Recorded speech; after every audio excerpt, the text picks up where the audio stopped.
창세기 3장 1절부터 8절 교독하겠습니다. 그런데 뱀은 여호와 하나님이 지으신 들짐승 중에 가장 강교하니라. 뱀이 여자에게 물어 이르되 하나님이 참으로 너희에게 동산 모든 나무의 열매를 먹지 말라 하시더냐. 여자가 뱀에게 말하되 동산 나무의 열매를 우리가 먹을 수 있으나 동상 중앙에 있는 나무 열매는 하나님의 말씀에 너희는 먹지도 말고 만지지도 말라 너희가 죽을까 하노라 하셨느니라. 뱀이 여자에게 이르되 너희가 결코 죽지 아니하리라. 너희가 그것을 먹는 날에는 너희 눈이 밝아져 하나님과 같이 되어 선악을 알 줄 하나님이 아심이니라. 여자가 그 나무를 본즉 먹음직도 하고 보암직도 하고 지혜롭게 할 만큼 탐스럽기도 한 나무인지라. 여자가 그 열매를 따먹고 자기와 함께 있는 남편에게도 주매 그도 먹은지라. 이에 그들이 눈이 밝아져 자기들이 벗은 줄을 알고 무화과 나무 잎을 엮어 치마로 삼았더라. 그들이 그날 바람 불 때 동산에 거니시는 여호와 하나님의 소리를 듣고 아담과 그의 아내가 여호와 하나님의 낯을 피하여 동산 나무 사이에 숨은지라. 아멘. 아멘. 오늘도 집에 보좌 앞으로 나오신 성도님들에게 하나님의 은혜와 평강이 함께 하시기를 축원드립니다. 옆 사람에게 반갑게 인사하겠습니다. 하나님은 당신 편이십니다. 감사합니다. 우리는 삼위일체 하나님을 믿고 있습니다. 이 삼위의 하나님은 서로 완벽한 공동체로 온전한 사랑과 온전한 사귐, 온전한 나눔의 공동체입니다. 삼위 하나님은 이 공동체를 확장하기를 원하셨고 하나님이 사귐을 하기 위해서 하나님의 형상을 조차 인간을 창조하셨습니다. 그리고 이 인간과 함께 거닐 수 있고 함께 교제할 수 있는 장소인 세상을 창조하기로 작정하고 계획하시고 실행하셨죠. 그래서 인간의 창조된 목적은 하나님과 함께 즐거워하는 것입니다.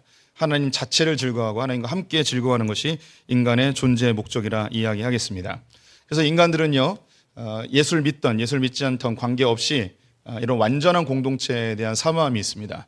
나를 온전히 받아주고 온전히 이해하고 온전히 사랑하는 그 누군가를 늘 갈망하며 살아가게 되어 있습니다. 또 어떤 공동체를 이루었을 때 이 공동체는 온전한 연합과 온전한 사귐과 온전한 아낌이 있는 그런 공동체를 갈망하게 되어 있죠.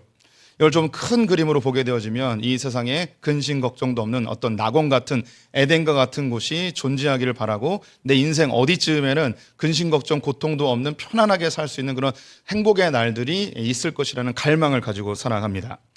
그런데 안타깝게도 우리가 살아가고 있는 이 세상은 그런 평안함이 별로 없죠. 낙원을 누리지 못하고 있습니다. 오히려 우리의 인생은 고난과 갈등과 다툼과 전쟁의 연속이라 할 수 있겠습니다.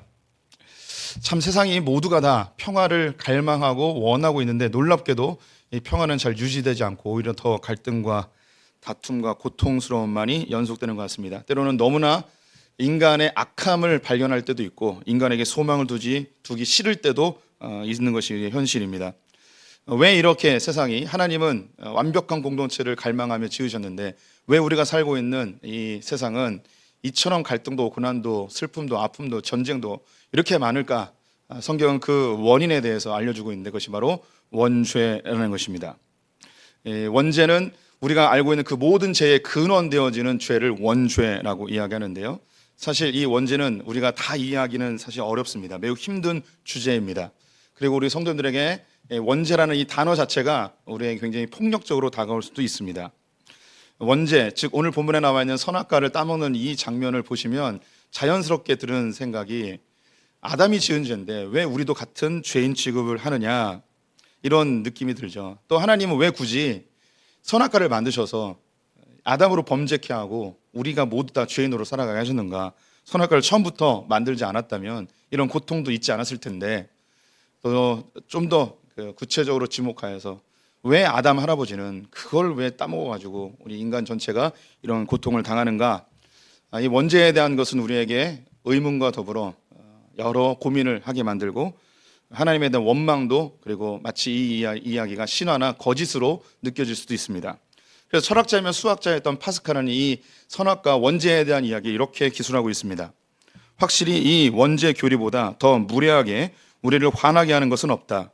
그러나 가장 이해할 수 없는 이 신비가 없다면 우리는 우리 자신도 이해할 수 없다. 네, 맞습니다. 이 원죄 교리는 매우 폭력적으로 느껴질 수 있습니다. 우리를 화나게 만들죠.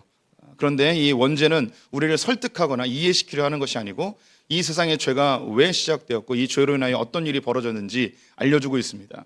이렇게 현상만 알려줄 뿐만 아니라 원인만 알려줄 뿐 아니라 성경은 원인이 이것이니 이 문제를 해결하는 방법과 그리고 우리의 소망까지도 제시해 주는 이 역할을 하고 있습니다. 그래서 이 원죄를 다루는 것은 굉장히 가치 있는 일이죠. 사실 철학자들이나 종교, 세상에 있는 많은 종교들 역시 이 세상의 많은 고난과 어려움들, 고통들, 다툼들, 전쟁들 이런 것에 대한 고민이 사실 많이 있었습니다. 5,000년 역사 속에서 이런 고민을 왜 안 했겠습니까? 그래서 철학자들과 종교들이 왜 이 세상에 이런 고난들이 계속 연속되고 사람들은 악해지는가, 왜 이 세상이 이렇게 힘든가에 대한 근본적 원인을 찾기 시작하였고 철학자들과 종교는 그 원인을 찾았습니다. 그 원인이 뭐냐면 죄입니다. 죄. 이 세상의 종교나 그 외의 철학자들도 이 세상이 인간이 겪고 있는 고통의 원인이 죄라는 걸 다 알고 있어요. 인간의 욕심, 인간의 탐욕, 인간의 질투, 다양한 형태의 죄악들이 있는데 이 죄들 때문에 인간이 이렇게 힘들게 산다는 것, 기독교 아니어도 다른 철학자들과 종교들도 다 알고 있습니다. 그럼 우리 성도님들 한번 잘 생각해 보십시오. 우리 인생에 나타나는 고난의 아픔의 그런 다툼과 전쟁의 그 근본적 원인이 죄에 있다면 우리가 편안하게 살 수 있는 방법은 뭘까요? 죄를 없애면 되겠죠. 죄를 없애면 되는 거예요. 그래서 철학자들과 다양한 종교들이 이 죄를 없애기 위한 방법들을 찾았습니다. 그래서 대표적으로 종교에서는 권선징악을 이야기하죠. 착한 일을 하면 신이 복주고 나쁜 일을 하면 신이 심판을 준다는 교리들을 이야기합니다. 그런 것을 교훈하죠. 도덕과 윤리를 강조합니다. 때로는 율법으로 조금 더 강하게 이야기할 때도 있습니다. 이 율법을 잘 지키면 죄가 아니고 잘 못 지키면 죄다. 네가 죄를 지면 신이 심판하고 이 율법을 잘 지키면 신이 너에게 복을 줄 것이다. 모든 종교들이 죄를 짓지 않게 하기 위한 이런 율법들을 다 가지고 있습니다. 불교에서는 우리 안에 있는 이 죄가 우리의 번뇌로부터 시작되기 때문에 우리의 마음을 비우는 일을 하자고 이야기합니다. 또 이 번뇌가 이 세상 속에서 계속 사람과 만나다 보면 발생하다 보니 이 속세를 떠나서 살자 이렇게 주장도 하죠. 그리고 자기의 마음을 비우기 위하여 고행을 하며 자기의 죄의 마음을 없애기 위한 노력들을 끊임없이 하고 있습니다. 철학자들은 사람들이 왜 죄를 짓는가? 그것은 무지로부터 나왔다라고 이야기를 합니다. 그래서 이 무지를 없애면 죄를 안 짓고 건강한 시민들로 성장할 수 있겠구나라고 생각하여서 교육을 강조하게 되죠. 그래서 교육을 시키는 거예요. 그래서 사람들이 똑똑해져서 많이 배워서 죄 안 짓고 행복한 세상, 유토피안을 만들자는 것이 일반적인 인본주의 철학자들의 궁극적 방향성입니다. 또 어떤 사람들은 강력한 통치자가 필요하다고 이야기합니다. 사람들이 죄를 짓는 게 무서움이 없어서 그렇다. 강력한 통치자가 나타나서 철권 통치로 사람들이 죄 지면 다 심판하여서 사람들이 죄 안 짓게 하면 평안한 세상을 만들자. 실제로 그런 때도 있었습니다. 또 어떤 사람들은 강력한 법을 만들어서 사람들이 죄 안 짓게 하여 평안한 세상을 만들자라고 주장을 하지요. 우리 성도님들은 어떤 게 제일 마음에 드십니까? 사람들에게 죄를 없애면 평안하게 사는 것 종교나 철학자들 다 알고 있습니다. 근데 사람이 정말 그렇게 종교나 철학이나 과학이나 이런 것으로 인해서 죄를 안 질 수 있을까요? 다양한 종교에서 율법을 제시하지만 그 사람들은 그 율법을 교묘하게 피해가서 다른 죄를 또 짓는 것을 보게 됩니다. 유대교는요 613가지의 율법이 있습니다. 이 613가지만 잘 지키면 구원받아요. 그럼 613가지에 없는 것을 지으면 괜찮아요. 그것도 분명히 죄는 죄인데 율법이 없기 때문에 괜찮아요. 예를 들어 안식일에는 39가지의 율법이 있습니다. 그 중에 한 가지가 뭐냐면 돈을 쓰지 않는 것입니다. 안식일에는 돈을 쓰면 안 돼요. 그런데 실제로 있었던 일이에요. 신용카드가 개발된 다음에 뉴욕의 랍비들이 모여서 회의를 하였습니다. 안식일날 신용카드로 물건을 사면 죄일까 아닐까? 성도님들 생각해 보십시오. 안식일에 신용카드를 긁었어요. 물건을 샀잖아요. 죄일까요? 근데 내가 돈을 안 냈어요. 한 달 뒤에 통장에서 나가요. 그러면 돈 안 쓴 거 아니에요. 그러면 이게 죄인지 아닌지 랍비들이 실제로 모여서 회의를 했습니다. 결론이 어떻게 났냐? 죄가 아니라고 결론을 냈습니다. 물건을 샀지만 내 지갑에서 돈이 안 나간 거니까 죄가 아니라는 거예요. 그 이후로부터 안식일에 유대인들이 열심히 쇼핑센터를 다닌다는 이야기를 들었습니다. 교육을 열심히 하면 사람들이 죄를 잘 안 질까요? 오히려 교육을 많이 받은 사람이 더 교묘하게 죄를 짓는 거 우리가 수없이 많이 보아왔습니다. 강력한 통치자가 있으면 사람들이 착하게 살까요? 아니죠. 강력한 통치자가 보이지 않는 곳에서 또 다른 죄를 짓습니다. 법을 철저하게 만들면 사람들이 죄 안 지을까요? 아니죠. 법을 잘 이용하여서 또 다른 죄를 졌음에도 불구하고 실정법이 없기 때문에 죄에서 빠져나가는 그런 일들도 있습니다.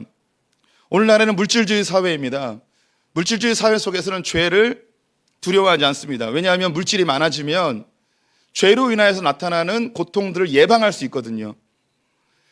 많은 돈으로 징계를 예방할 수 있습니다. 내가 지금 권력으로 예방할 수 있고요. 내가 알고 있는 인맥으로 예방할 수 있습니다. 그래서 오늘날 이 자본주의, 물질주의 만능 사회에서는 죄는 죄대로 짓고 죄에 대한 결과로서 고통을 당하는 것은 자기가 이미 예방적으로 갖고 있었던 다양한 방법으로 이것을 다 막아버리죠. 소위 이 세상의 상위에 있는 몇 퍼센트의 사람들은 죄는 죄대로 짓고 거기에 따르는 고통들은 자기가 가지고 있는 방편들로 다 예방하고 살아가고 있는 세상이에요. 죄인 아닌 것 같지만 다 막아내고 있는 것이죠. 진화론자들은 인간의 죄를 진화의 과정 속에서 나타나는 자연스러운 현상이라고 이야기합니다. 종들끼리 경쟁하다 보면 우월한 놈이 살아남잖아요. 우월하기 위해서, 살아남기 위해서 거짓말을 하는 거예요. 살아남기 위해서 사람도 죽일 수 있는 거예요. 내가 종족을 더 좋은 유전자를 번식시키기 위해서 내 아내 외에 다른 여자에게도 내 유전자를 넘겨주는 건 동물 세계에서 너무 자연스러운 일이기 때문에 이 진화론적 사고 세계 속에서는 그것이 괜찮다고 이야기하는 거예요. 심지어 어떤 진화론자들은 그런 것을 조장하고 강력하게 추천하기도 합니다.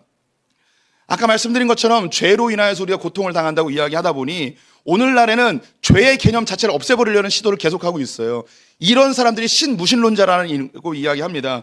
죄로 인하여서 고통이 오니까 죄 자체를 없애버리는 거예요. 지금까지 5천 년 동안 죄라고 이야기했는데 이건 죄가 아니라고 규정해버리는 거죠. 모든 사회가 이건 죄가 아닙니다라고 하면 죄가 없어지는 거죠. 그럼 이것으로 인해 나타난 고통은 없어진다고 하는 거죠. 이 세상은요, 죄로 인해서 고통받는 거 알아요. 그래서 죄를 없애면, 죄를 막아내면 세상이 평안할 것이라고 이야기하죠. 그런데 우리 성도님들, 우리의 삶을 봅시다. 그렇게 사람들이 죄를 없애기 위해서 노력했지만 그 죄가 정말 사라졌던가요? 오히려 우리는 인간의 너무나 잔악한 악함에 깜짝깜짝 놀랄 때가 많이 있습니다. 어떻게 사람이 저럴 수 있는가라는 악함을 볼 때가 많이 있죠. 그 가운데 교육을 많이 받은 사람도 있고, 소위 법률가라는 사람도 있고, 사회 지도층들도 이 안에 많이 있고, 종교인들도 이 안에 포함이 되어 있습니다. 어떻게 사람이 저럴 수 있을까? 라는 생각이 들죠. 너무나 착하고 너무나 순진했던 사람이 어느 날 갑자기 살인마로 뒤바뀌어 있는 것을 볼 때도 있습니다. 공부도 잘하고 너무나 충성스럽고 착했던 사람이 히틀러의 지시에 의하여서 수백만 명을 가스실로 끌고 가는 나치의 군사로 변하는 경우들도 있습니다. 너무 큰 얘기인가요? 우리 성도님들 가운데도 내가 죄를 안 짓는 삶을 살음에도 불구하고 고통이 계속 찾아와요. 나는 착하게 살고 있는데 고난이 끊이지 않아요. 왜 이렇게 인생은 불행한지요. 또한 착하게 살면 살수록 더 정신적으로 피폐해져가는 내 모습을 보게 됩니다. 착하게 살면, 죄 안 지으면 평안할 거로 생각했는데 죄를 안 졌음에도 불구하고 우리의 삶에 끊임없는 고통이 찾아오는 그 이유를 우리는 어떻게 설명할 수 있을까요? 세상의 종교와 철학자들은 그 표면적인 죄를 없애면 인생이 평안할 거라고 이야기하지만 성경은 그렇지 않아요. 그런 거 아무리 없애도 해결이 안 된다는 거죠. 그럼 뭘 해결해야 되는가? 죄의 근원을 해결해야만 된다는 거예요. 세상 그 어디에도 죄의 근원에 대해서 이야기하지 않고 있습니다. 하지만 성경은 죄가 어디로부터 시작되었는지, 그리고 무엇인지 정확하게 죄의 본질에 대하여, 죄의 근원에 대해서 설명을 해주고 있습니다. 그래서 우리는 이것을 알아야 됩니다. 그래야지 죄와 싸워서 이길 수 있고 참된 평화를 얻게 되는 것이죠. 선악과 이야기는 단순히 성경에 나오는 신화적 내용이 아닙니다. 우리에게 죄가 왜 시작되었는지, 죄의 본질이 무엇인지, 그럼 이 죄를 어떻게 해결해야 되는지 그 이야기를 우리에게 해주고 싶은 거예요. 지금 우리 삶이 왜 이렇게 힘든지, 왜 이렇게 고난인지, 왜 이렇게 착하게 살아도 문제는 하나도 해결되지 않는지, 그 근본적 원인이 무엇인지 성경은 제시하고 해결점도 우리에게 제시하며 소망을 가지라고 이 복음의 말씀이 여기 담겨져 있는 것입니다. 하나님은 에덴 동산을 창조하셨습니다. 그리고 그 중앙에 두 가지의 나무를 세우셨습니다. 하나는 생명나무이고 하나는 선악과입니다. 하나님께서는 아담과 하와에게 선악과를 따먹으면 정령 죽으리라, 반드시 죽을 것이다 라고 선포하십니다. 선악과는 단순히 열매가 아닙니다. 이것은 하나님의 법도와 하나님의 질서의 상징물입니다. 마치 울타리와 같은 것이죠. 하나님 나라에서 이걸 벗어나면 너는 낭떠러지로 떨어지는 거야 라는 것처럼 하나님의 질서와 통치의 다스림의 상징물입니다. 이 세상 모든 피조물은 하나님의 다스림을 받게 되어 있습니다. 인간이 하나님의 형상으로 지음받았어도 우리도 어쩔 수 없는 하나님의 피조물입니다. 그래서 하나님의 통치와 다스림을 받으며 하나님의 법도에 따라서 질서에 의해서 살아가야 하는 것이죠. 이것이 우리를 억압하거나 우리를 불편하게 하는 것이 아니고 이것이 우리를 자유롭게 하고 풍성하게 하는 것, 이 자연세계만 보아도 우리는 알 수 있습니다.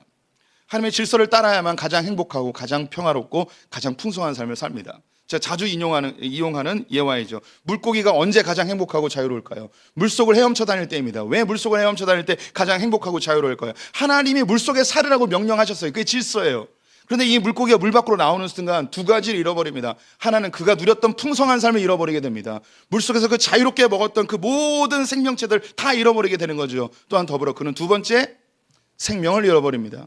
몇 분 동안 퍼덕이다가 그는 죽게 되겠죠. 하나님의 질서를 벗어나면 죽는 거예요. 선악과를 따먹으면 왜 죽는가? 단순히 과일 하나 먹었다고 뭐 그렇게 대단한 죄라고 하나님 죽이시는가? 그게 아니고 하나님의 질서를 벗어나면 우리는 생명과 풍성한 삶을 잃어버리는 것이죠. 구약은 부정적인 말로 명령을 많이 하시고 신약은 긍정적인 말로 명령을 많이 하십니다. 그 이유는 구약은 인간 문명이 다 발달하지 않아서 어린아이처럼 이야기하고 신약은 우리의 지성이 좀 발달하여서 성인에게 혹은 중고등학교 학생들에게 이야기하는 것처럼 언급을 합니다.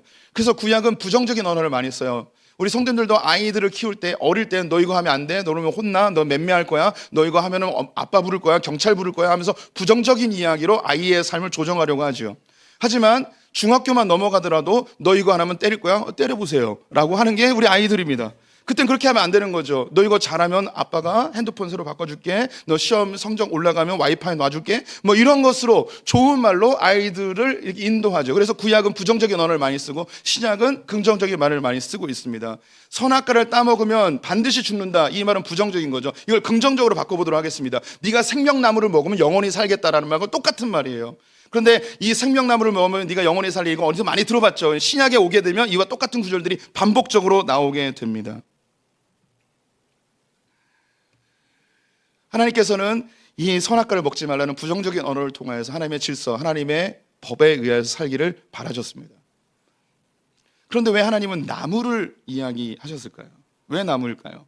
만약에 우리 성도님들이 하나님이라고 가정해 봅시다. 에덴을 만드셨어요. 아담과 하와를 만들었어요. 하나님의 통치와 다스림을 받는 방법으로 법을 하나 정해야 돼요. 그럼 어떤 법을 정하시면 좋겠습니까? 한번 상상해 보십시오. 이거 안 지키면 너 죽여버릴 거야. 너는 나의 피조물이야. 내 명령과 내 법도를 따라야 돼. 이거 꼭 지켜야 돼. 라고 한 가지를 결정한다면 뭘 결정하시겠습니까? 놀라운 게 하나님은 아담과 하와에게 너희들 서로 싸우면 너 정령 죽을 거야, 이렇게 이야기하지 않았다는 겁니다. 너희들 거짓말하면 내가 반드시 죽여버릴 거야, 이렇게도 이야기하지 않았습니다. 너희들 서로 싸워서 죽이면 내가 너를 진짜 죽일 거야. 혹은 너희들 말고 다른 커플들을 만들 건데 네 아내 남편 말고 간음하면 너희들 죽여버릴 거야, 이렇게도 이야기하지 않으셨습니다. 왜 이런 명령을 쓰지 않았을까요? 이것은요, 죄의 본질이 무엇인지 헷갈릴 수 있기 때문에 이런 것을 쓰지 않습니다. 우리는 죄라고 그러면 어떤 느낌이 드냐면 나쁜 것이라는 이야기를 생각이 듭니다. 나쁜 것을 하지 않는 것이 나쁜 것을 하는 것을 죄라고 생각합니다. 죄는 그런 게 아닙니다. 성경이 말하는 죄의 본질은 나쁜 것을 안 하는 게 죄가 아닙니다.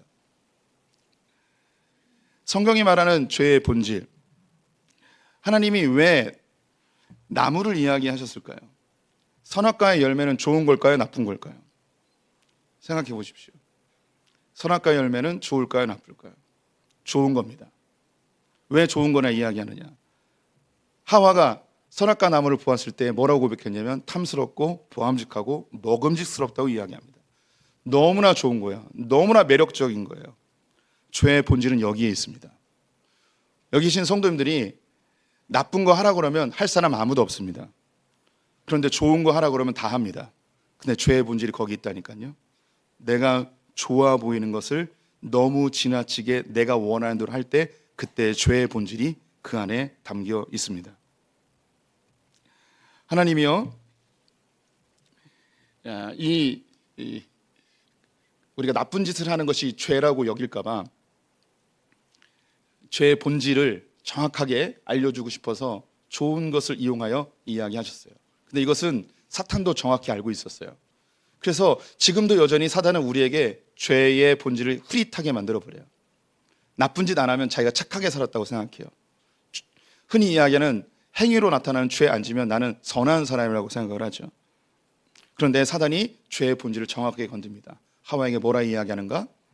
너 이거 먹으면 하나님처럼 될 수 있어 라고 한 거죠. 죄의 본질은 뭐냐면 내가 마음에 드는 것, 내가 원하는 것을 내 마음대로 하나님 없이 할 때에 그것이 진짜 죄의 본질입니다. 사람들이 낙심하고 혹은 낙담하여서 인생을 포기하는 경우들이 있죠. 우리 성도님들 언제 낙심하고 삶을 포기하고 싶으셨습니까? 언제 죽고 싶은 마음이 드셨습니까? 나쁜 짓 하고서 죽고 싶은 마음이 드셨습니까? 나쁜 짓 하고도요 들키지 않으면 그냥 살아요. 나쁜 짓 했다가 들키거나 수치심을 느낄 때 부끄러워서 죽을 수는 있겠지만 죄 지어서 죽은 사람은 죽지 않아요. 사람은 죄 짓고도 오히려 뻔뻔한 사람도 너무너무 많아요. 그런데 언제 우리는 낙담하고 죽고 싶을까요? 내가 간절히 원하고 내가 너무 좋아하는 것이 이루어지지 않을 때 사람은 낙심하고 죽고 싶어 합니다. 죄는 사람을 죽게 하거든요. 나쁜 짓 하는 게 사람을 죽게 했습니까? 내가 진짜 간절히 원하는 게 나를 죽게 하였습니까? 잘 살펴보셔야 돼요. 죄의 본질은 내가 정말 좋아하는 것 안에 숨겨져 있습니다. 우리는 민족을 사랑하는 것 굉장히 좋은 거죠. 아름다운 거예요. 근데 내가 내 민족을 너무너무 사랑하다 보니 다른 민족을 미워하고 다른 민족을 학살하고 다른 민족을 멸종을 시켜버리는 일들이 역사 속에 수없이 반복되었습니다. 돈은 우리의 삶을 풍요롭게 하는 좋은 도구입니다. 하지만 돈을 사랑하는 것이 일만하게 뿌리가 된다고 성경은 이야기합니다. 누군가를 사랑하는 것 너무나 아름다운 것입니다. 하지만 이 사랑이 자기중심적으로 이루어지면 폭력이 될 수 있고 학대가 될 수 있죠. 성이라는 거 너무 아름답고 너무나 하나님께서 주신 좋은 선물이죠. 하지만 이것이 좋다고 해서 여기에 집착하게 되면 이것은 질병이 될 수도 있고 음란함과 범죄로 이어질 수 있는 것이죠. 좋은 것을 내 마음대로 내가 하나님 되어서 내가 원하는 대로 다 이루려 하는 이것이 바로 죄의 본질이에요. 이것을 신학적 용어로 뭐라 이야기하는가? 자기 중심성이라고 이야기하는 거예요. 내 삶에 내가 주인이 되어서 내가 좋아하는 것을 내 마음대로 한다고 하는데 누가 나에게 뭐라 하겠는가? 그래서 우리는 하나님도 조종하죠. 하나님, 나는 원하는 게 이겁니다. 하나님 이걸 들어주셔야 됩니다. 하나님까지도 조종하고 내가 종교적 힘으로 내가 선행으로 하나님을 어떻게든 이용하고 조종하여서 내가 원하는 것을 얻어내려 하는 하나님보다 높아지려 하는 이것이 자기 중심성이고 죄의 본질입니다. 모든 사람이 저와 우리 성도들 모두가 이 죄의 본질을 다 가지고 있습니다. 아담과 하와가 선악과를 따먹은 인하여서 나타난 결과가 있습니다. 첫 번째는 그들이 벗은 줄 알고 수치심을 느껴 무화과 잎으로 자기를 가렸지만 그럼에도 불구하고 하나님 낯을 피하여 숨어버렸습니다. 죄로 인하여 나타난 첫 번째 현상이 뭐냐? 수치심과 두려움입니다. 하나님을 볼 수 없는 거죠. 모든 사람은 죄에 대해서 아무리 당당하다 이야기하더라도 죄로 인한 두려움이 있습니다. 죄가 드러날까 봐 두렵죠. 또한 하나님 앞에 설 때의 두려움을 다 가지고 있습니다. 두 번째는 풍성한 삶을 잃어버린 거죠. 그는 에덴 동산을 쫓겨납니다. 그들은 가시덤불과 엉겅퀴가 나는 세상에 살게 되었고 수고와 땀 흘림을 통해서 먹을 것을 얻게 되었습니다.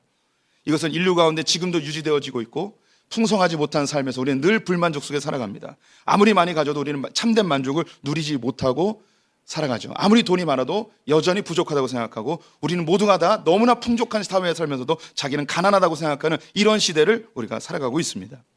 세 번째는 죽음을 맞이하게 되었습니다. 모든 사람이 죄로 인하여 죽게 된 것이죠.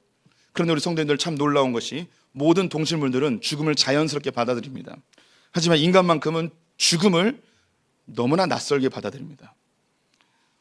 모든 인류는 죽음이 옳지 않다고 생각합니다. 참 놀랍게도 내가 사랑하는 누군가가 죽게 되면 비슷한 고백을 합니다. 하나님 어떻게 이럴 수 있습니까?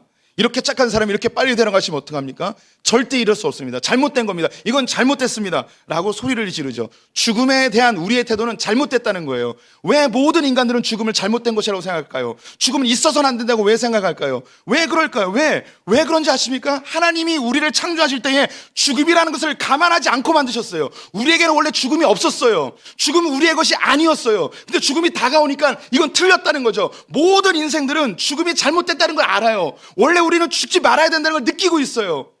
그래서 죽게 된 거예요. 죽음이 우리에게 찾아왔어요. 죽음 너무너무 고통스럽죠. 인간이 이런 삶을 살게 되었습니다. 하나님이 즐거움을 위하여 완벽한 공동체를 위해서 아담과 하와 인간을 만드셨는데 범죄함으로 에덴 동산에 쫓겨나 고통 가운데 살아가는 그 인류를 하나님은 그러면 가만히 놔두셨을까요? 절대 그런 분이 아니시죠. 오늘 읽지 않았지만 9절 말씀에 보게 되면 하나님께서 아담을 찾아 나오십니다. 숨어있는, 두려워 벌벌 떨고 있는 아담을 향해 찾아 나오십니다. 아담아, 아담아, 아담아, 어디 있느냐? 저와 우리 성도님들에게도 동일하게 말씀하십니다. 창현아, 창현아, 어디 있느냐? 가끔 해외 소식을 듣게 되면 산속이나 사막에서 실종자가 발생할 때가 있습니다. 이때 경찰과 군인들이 수색작전을 하고 실종자를 찾죠. 하지만 국가 예산이 한정되어 있어서 일정 기간 찾다가 찾지 못하면 중단해 버립니다. 그 다음부터는 개인이 자기의 사비를 들여 수색을 해야 됩니다.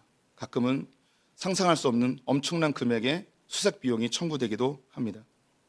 누군가를 수색하여 찾아야 된다는 것은 엄청난 대가 지불이 필요합니다. 하나님께로부터 단절되어진 저와 우리 성도들을 찾기 위해 하나님께서는 대가를 지불하십니다. 값을 지불하시죠. 그 값이 자기의 독생자 예수 그리스도 그분을 내어주신 것입니다. 최초의 아담은 동산에서 나무에 대하여 불순종하게 되었습니다. 하나님은 첫 번째 아담에게 이 나무에 대하여 순종하면 네가 살리라 라고 말씀하셨죠. 두 번째 아담에게 하나님은 동일하게 동산으로 부르십니다. 그 동산은 겟세마네 동산이었습니다. 그리고 한 가지의 명령을 통하십니다. 네가 나무에 대하여 순종하라. 그러면 너는 죽을 것이다. 첫 번째 아담은 이 나무에 대하여 순종하면 살리라라고 이야기했음에도 불구하고 그 명령에 순종하지 못합니다. 분명히 살게 될 것이라고 약속했음에도 불구하고 순종하지 않았습니다. 그런데 두 번째 아담 되신 예수님은 이 나무에 대하여 네가 순종하면 죽을 것이다 라고 말씀하셨음에도 불구하고 예수님은 그 길을 걸어가셨습니다. 값을 지불하셔서 우리를 건져내셨죠. 이 예수 그리스도의 죽음으로 인하여서 우리는 새로운 회복이 일어나게 되었습니다. 이제 우리는 죄에 대해서 죄책감을 갖지 않고 하나님의 앞에 서는 것을 두려워하지 않고 담대히 나아가며 그분을 우리의 아빠 아버지라고 부를 수 있는 권세를 얻게 되었습니다. 우리는 돈이 많건 돈이 적건 높이 있건 낮게 있건 관계없이 그리스도 안에서 우리는 자족하는 삶의 비법을 배우게 됩니다. 우리는 생명이요 부활 되신 예수 그리스도 안에서 죽음을 두려워하지 않고 육신은 잠시 죽는 것 같지만 우리는 호련히 주님의 나라에 옮겨질 것을 알기에 죽음을 더 이상 낯설게 생각하지 않습니다. 예수님께서 내가 온 것은 양으로 생명을 얻게 하고 더 풍성히 얻게 하라는 그 말씀이 나의 것이 되어서 살아가게 되는 거죠.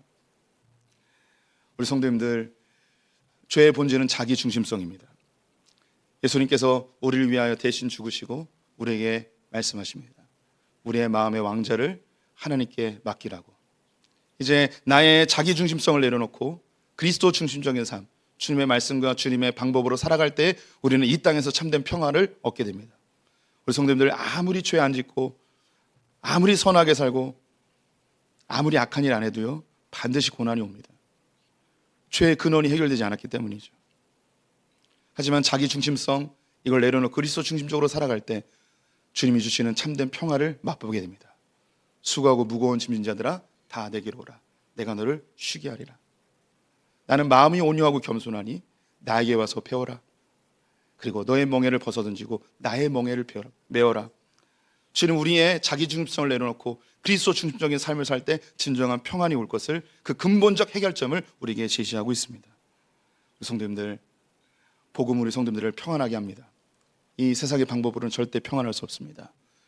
주님만 붙드시고 그리스도 중심적인 삶 사시는 성도님 되시기를 축원드립니다. 우리 찬양 한 장 하도록 하겠습니다.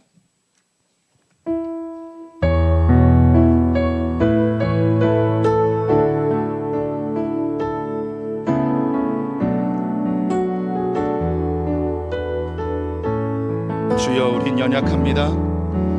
주여 우린 연약합니다. 우린 오늘을 힘겨워합니다. 주 뜻 이루며 살기에 부족합니다.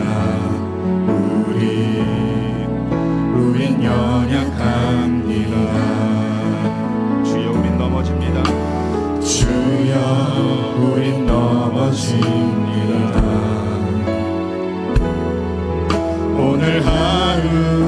실수합니다.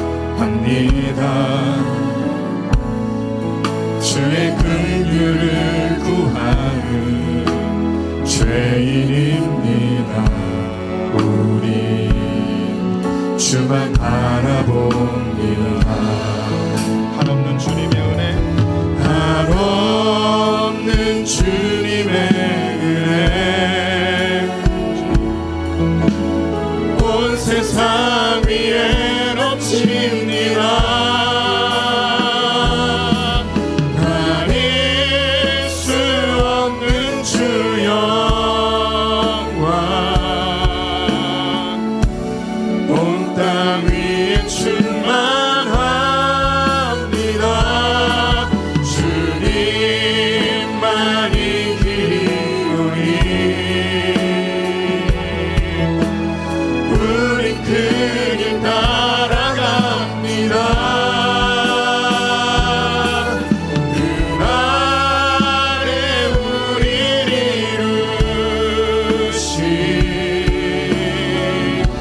주는 완전합니다. 다시 한번 고백합니다. 주여 우린 연약합니다. 우린 오늘을 힘겨워합니다. 우린 오늘을 힘겨워합니다. 주 뜻이루며 살기엔 부족합니다. 주 뜻 이루며 살기에 부족합니다. 우린 여전히 주님 앞에 우린 연약할 수밖에 없습니다. 주여 우린 넘어집니다. 주여 우린 넘어집니다. 오늘 하루 또 실수합니다. 오늘 하루 또 실수합니다. 여겨주시옵소서. 긍휼히 여겨주시옵소서. 주의 긍휼을 구하는 죄인입니다. 우리 주만 바라봅니다. 한없는 주님의 은혜,